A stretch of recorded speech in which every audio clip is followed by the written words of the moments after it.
سیدنا امام حسین رضی اللہ تعالیٰ عنہ کے اس واقعے سے جو سب سے پہلا سبق حاصل ہوتا ہے کہ آپ نے عین میدان جنگ کے اندر نماز بھی ترک نہیں فرمائی، بلکہ روایت میں آتا ہے کہ ان کا ایک ساتھی سیدنا امام حسین رضی اللہ تعالیٰ عنہ کا عمر بن عبداللہ، وہ کہتے ہیں اے عالی مقام، میں اللہ کے حضور جان کا نذرانہ پیش کرنا چاہتا ہوں، لیکن ظہر کی نماز کا وقت ہو چکا ہے اور میں چاہتا ہوں کہ پہلے نماز ادا کر لوں اور اس کے بعد پھر میں جان کا نذرانہ اللہ کے دربار میں پیش کروں۔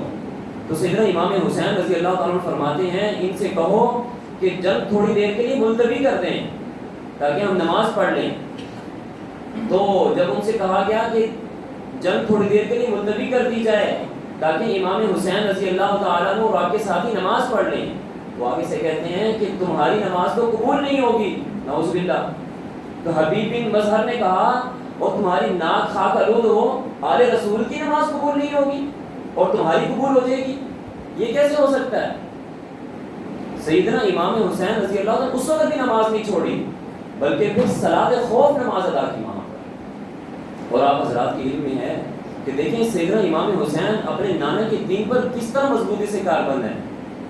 کہ نبی کریم صلی اللہ علیہ وسلم کا جب وصال ہوتا ہے تو آپ صلی اللہ علیہ وسلم کے آخری الفاظ کیا آتے زبان پر؟ اے لوگوں، اپنے ماتحتوں کا فکر کرنا، ماتحتوں پر ظلم مت کرنا